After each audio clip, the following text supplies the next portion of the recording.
বন্ধুরা, একই দুর্ঘটনার পুনরাবৃত্তি ঘটলো। দৌলতদিয়ার 7 নম্বর ফেরিঘাটে আবারও একটি যাত্রীবাহী বাস ডুবে গেছে।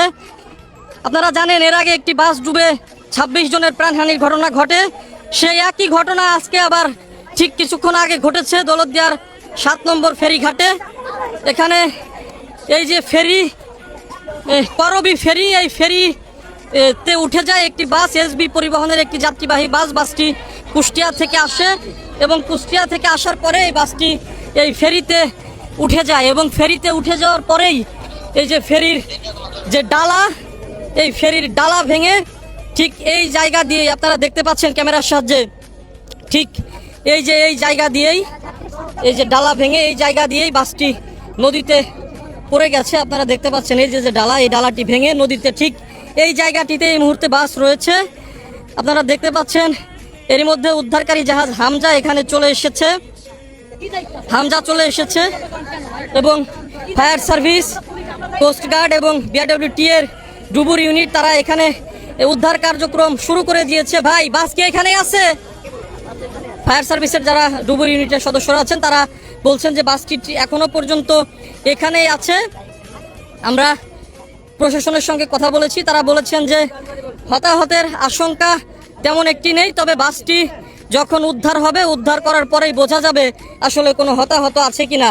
আপনারা জানেন গত 25শে মার্চ এরকম একটি ঘটনা ঘটে দৌলতদিয়ার 3 নম্বর ফেরিঘাটে। 3 নম্বর ফেরিঘাটে একটি বাস ডুবে যায় এবং সেই ঘটনায় 26 জনের প্রাণহানির ঘটনা ঘটেছিল। আজকেই এই দৌলতদিয়ার এই 7 নম্বর ফেরিঘাটে একই দুর্ঘটনার পুনরাবৃত্তি ঘটলো। এই যে ফেরি করবি, এই ফেরি করবি থেকে যাত্রীবাহী বাসটি নদীতে ডুবে যায় এবং নদীর মধ্যে এখনো বাসটি আছে। আপনারা দেখতে পাচ্ছেন উৎসুক জনতা এখানে ভিড় করেছেন, প্রশাসনের লোকজনও এখানে আছেন। ঠিক এই জায়গাটিতেই বাসটি এখনো পর্যন্ত এই জায়গাটিতেই বাসটি ডুবে আছে। এখানে উদ্ধার তৎপরতা চলছে, উদ্ধার কার্যক্রম চালাচ্ছে। আপনারা দেখতে পাচ্ছেন উদ্ধারকারী জাহাজ হামজা এখানে এসে পৌঁছেছে। দর্শক, এখানে নিরাপত্তা ব্যবস্থা নিয়ে স্থানীয় যারা আছেন তারা ক্ষোভ প্রকাশ করেছেন, কারণ এই যে নিরাপত্তা ব্যবস্থা, এর আগেও এরকম একটি ঘটনা ঘটেছিল দৌলতদিয়ার 3 নম্বর ফেরিঘাটে, সেই একই ঘটনা আবারও ঘটলো।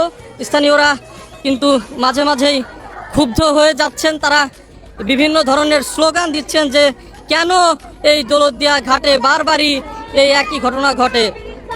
আপনারা দেখুন উৎসুক জনতা বা স্থানীয়রা যারা আছেন তারা কিন্তু ক্ষোভে ফুঁসে উঠেছেন। এখনো পর্যন্ত বাসটি পদ্মা নদীর নিচেই আছে। বন্ধুরা, আপনারা আমার এই পেজের সাথে যুক্ত থাকুন, এরপরে যা আপডেট আসবে বা আপডেট পাওয়া যাবে আপনাদেরকে আমি জানিয়ে দিব। আপনারা সবাই যুক্ত থাকুন।